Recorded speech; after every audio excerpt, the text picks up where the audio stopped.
Olá, meu irmão, minha irmã, a paz de Jesus e o amor de Maria esteja no seu coração. Eu estou aqui mais uma vez para a gente poder partilhar e conversar mais um pouco a respeito da bênção que é o servir a Deus através da pregação, através da proclamação da Boa Nova, como é gratificante você ser instrumento para ser um profeta no meio dessa bagunça, dessa loucura que é a nossa vida, o nosso mundo, os desafios, as lutas, as guerras. Tudo isso bate de frente com a grande necessidade de Jesus ser cada vez mais amado e mais conhecido, e eu e você somos chamados para sermos instrumentos, né? Apesar de não merecermos absolutamente nada e tudo ser obra da misericórdia de Deus. Por isso eu te convido a rezar comigo, a estar comigo, conversando hoje de um assunto extremamente interessante e que fará total diferença para a sua pregação, para você se preparar sempre para a próxima pregação. Deus é maior, se Ele é maior. Nós costumamos dizer que o pregador ele deve estar preparado 24 horas por dia. E nós nos preparamos sempre para a próxima pregação, lógico, lendo, mergulhando e conhecendo a palavra de Deus, mas também estando com as anteninhas ligadas em tudo aquilo que nós vivemos, a nossa realidade de vida, o nosso dia a dia, as notícias, as coisas que passam na nossa frente, a nossa história, o nosso testemunho, enfim, todas as coisas criadas, todas as histórias vividas, estando ou não diretamente ligadas a nós, tudo isso pode ser elemento material para a nossa próxima pregação. E a palavra que eu começo colocando no teu coração está em 1 Coríntios, capítulo 2, versículo 3 a 5. Eu me apresentei em vosso meio num estado de fraqueza, de desassossego e de temor. Isso fala São Paulo aos Coríntios.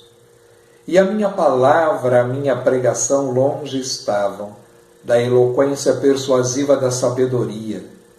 Eram antes uma demonstração do Espírito e do poder divino, para que a vossa fé não se baseasse na sabedoria dos homens, mas no poder de Deus.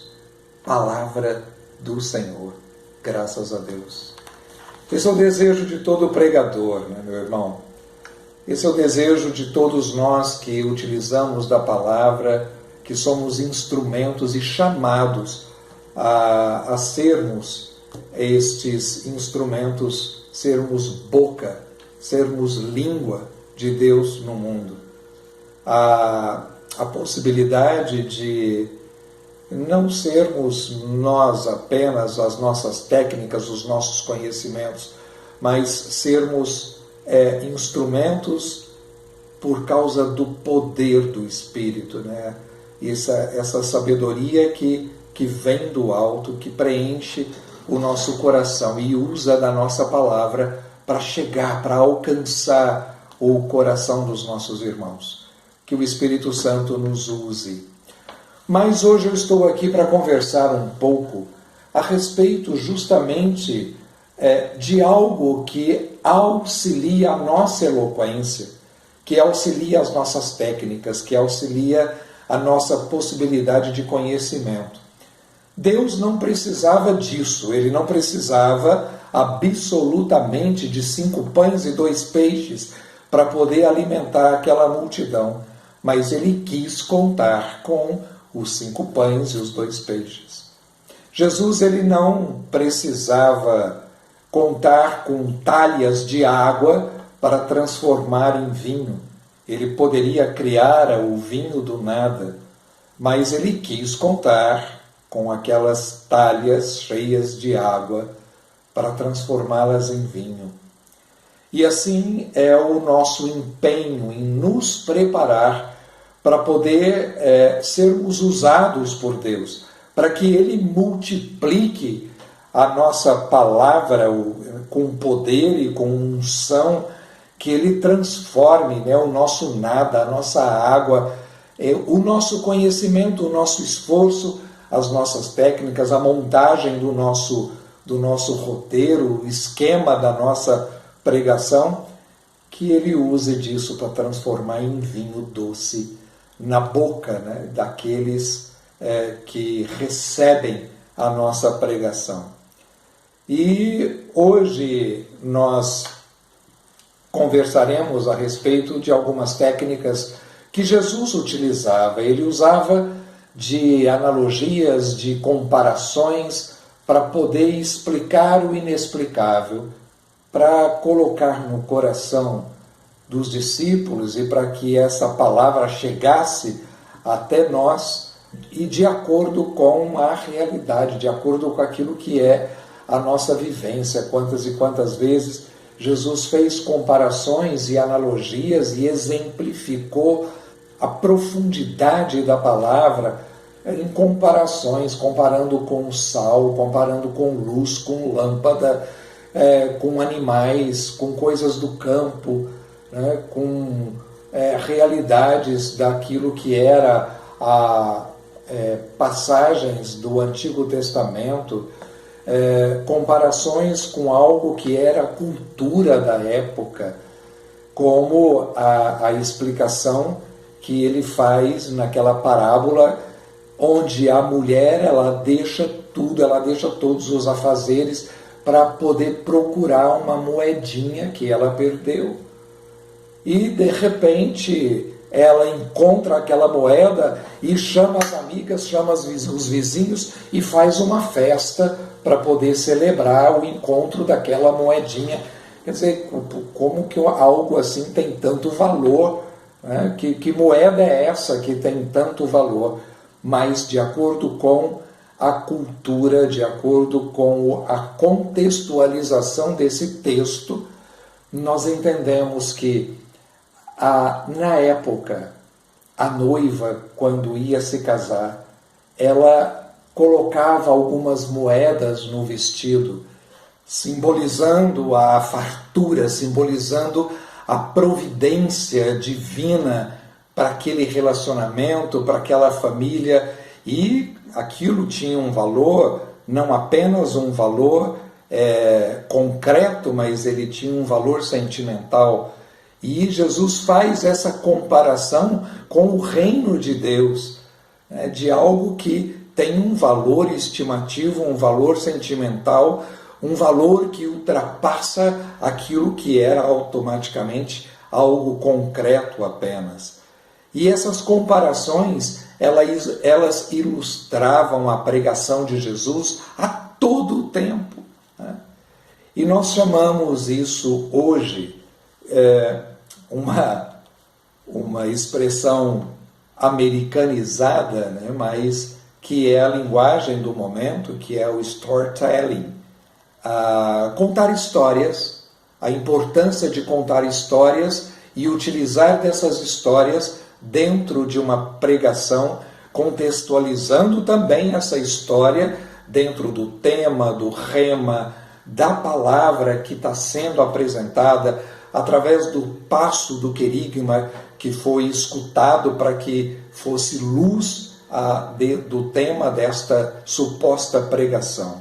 E Santo Inácio de Loyola mesmo, ele colocava que a pregação ela não estaria apenas baseada na transmissão da boa nova através da palavra, através de ideias, mas através de imagens, através de sentimento, para poder alcançar a realidade daquela pessoa que nos escuta.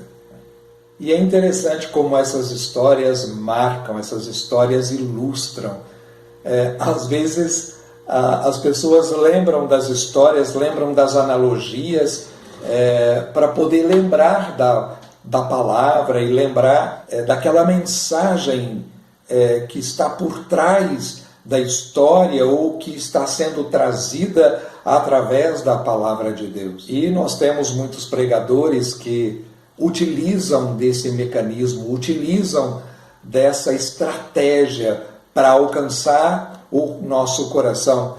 E eu trago aqui um exemplo muito palpável, muito perto de nós, que era o nosso saudoso Padre Léo. Ele era um exímio contador de histórias.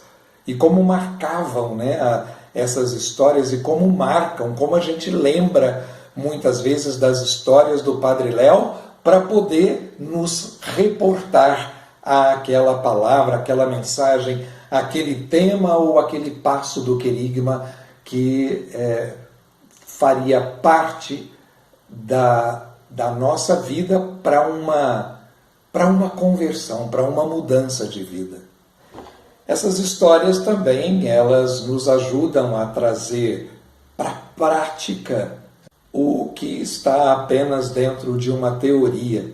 Elas nos auxiliam a todo instante, às vezes bater de frente com algumas situações parecidas e a gente lembrar daquilo que foi falado.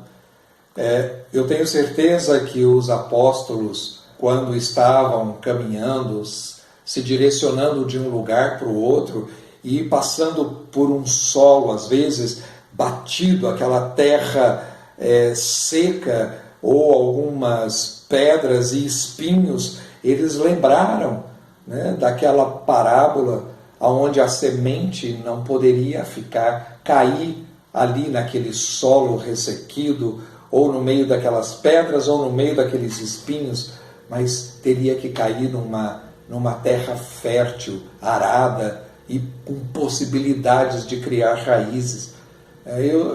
Exatamente esse é o objetivo dessa nossa colocação, para nos auxiliar a levarmos para o coração das pessoas que nos escutam estas possibilidades de nos remeter a realidades mais perto de nós, mais perto da nossa vida, da nossa vivência, do nosso dia a dia, e fazer dessa forma com que a gente volte para as coisas de Deus.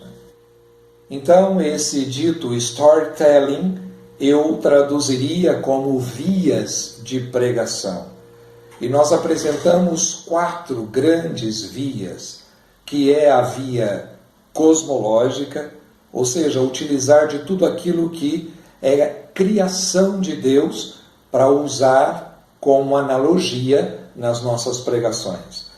Outra via é a via antropológica, ou seja, usar tudo aquilo que é próprio do ser humano, da nossa vida, para utilizar nas nossas pregações. E temos também a via da revelação, ou seja, a própria palavra de Deus, onde nós utilizamos de alguns textos para ilustrar o texto base que nós estamos trabalhando. Mesmo que eu esteja utilizando aquela determinada passagem numa pregação, eu utilizo de outros elementos para poder enriquecer aquela pregação, aquela mensagem que eu estou transmitindo. E outro elemento extremamente interessante dentro da nossa igreja é o magistério da igreja, utilizar de textos, de documentos, de falas de santos, de falas dos doutores da igreja, para poder ser luz e fazermos comparações para a nossa pregação. Hoje nós vamos conversar um pouco a respeito das 2 primeiras vias, que é a via cosmológica e a via antropológica. Dentro da via cosmológica são histórias que nós utilizamos diante de tudo aquilo que é as coisas criadas, como o exemplo que eu acabei de dar, de como Jesus utilizou desse exemplo, né, da semente caindo numa terra boa, numa terra ressequida, cheio de pedras, nos espinhos, como Jesus utilizava para falar sobre as frutas, sobre aquela figueira que não produzia mais fruto, utilizar dos exemplos da vinha, da uva, do vinho, que são elementos da via cosmológica para ser luz para as pregações que Jesus fazia. Da mesma forma, nós podemos utilizar esses recursos, lembrando de algumas coisas de alguns animais, algumas historinhas, algumas comparações que nos ajudam, né, a exemplificar e enriquecer a nossa pregação. Eu trago hoje algumas histórias que você vai poder utilizar na sua pregação, dentro dos mais diversos temas, dentro das mais diversas realidades, e façam uma coletânea destas histórias, de histórias que vocês escutam de outros pregadores, de livros de histórias, de livros infantis. Tudo isso é riqueza para a nossa pregação. Dentro da via cosmológica, entender todo o processo da natureza, toda a vida, todo o desenvolvimento, a vida de animais, a nível de comportamento, tudo isso para nós é luz.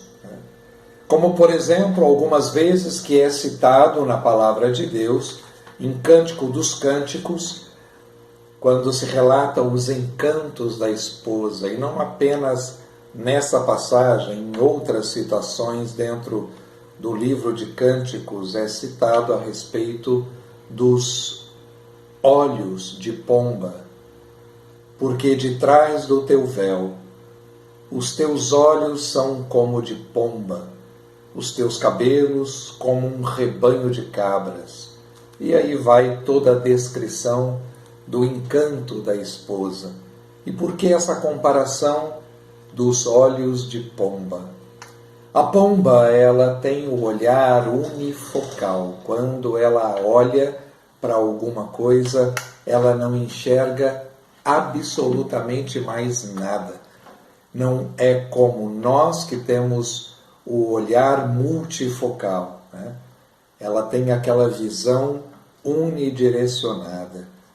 E é o que somos chamados a ter quando olhamos para Jesus, quando olhamos para as coisas de Deus, olhar e fixar os olhos naquilo que é prioridade, naquilo que é o mais importante, naquilo que é essencial em todas as coisas da nossa vida. Este relato, por exemplo, de uma realidade existente na pomba e o porquê foi usado aqui como comparativo, é luz para nós. Nós podemos explorar isso nas nossas pregações. Como, por exemplo, quando se fala a respeito das matilhas, né, da vida dos lobos. O lobo, os lobos machos, eles lutam para poder conquistar a fêmea. E uma vez conquistado, aquele que ganhou, aquele que está ao lado da loba, como chefe da matilha, ele vai na frente da matilha. E aquele lobo que perdeu, ele reconhece e vai lá para trás da matilha. E um é chamado de lobo alfa e o outro lobo ômega. O lobo alfa é aquele que indica o caminho para aquela matilha, para aqueles lobos. É aquele que está do lado da loba, que traz toda a segurança, toda a proteção, e é o companheiro presente. O lobo ômega, que está lá atrás, ele é aquele que preserva aquela matilha e luta contra os inimigos e fica atento para afastar tudo aquilo que é a ameaça para aqueles lobos. E quando ele percebe que o lobo alfa está sendo ameaçado, ele vai para frente da matilha para poder também ajudar a proteger o lobo alfa. E assim é Jesus, alfa e ômega, o princípio e fim. É aquele que aponta o caminho, é aquele que nos protege, é aquele que combate por nós, é aquele que luta por nós. Nós podemos utilizar dessa descrição da natureza e ilustrar a nossa pregação para explicar quando se fala a respeito da comparação de Jesus com duas letras gregas, né, o alfa e o ômega. E quando nós utilizamos essa história, ela toma um caráter mais próximo da realidade daquele que nos escuta.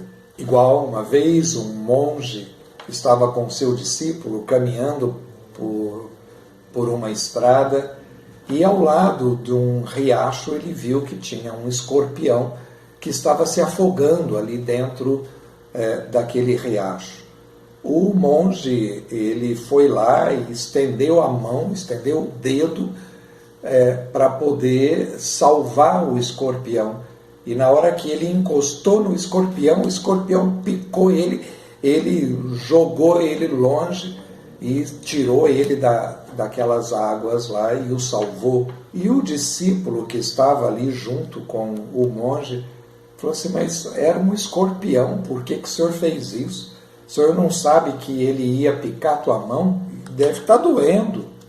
Ele falou assim, não, está doendo. E eu sabia, porque é próprio da índole do escorpião picar, se defender, mas é próprio da minha índole proteger e salvar.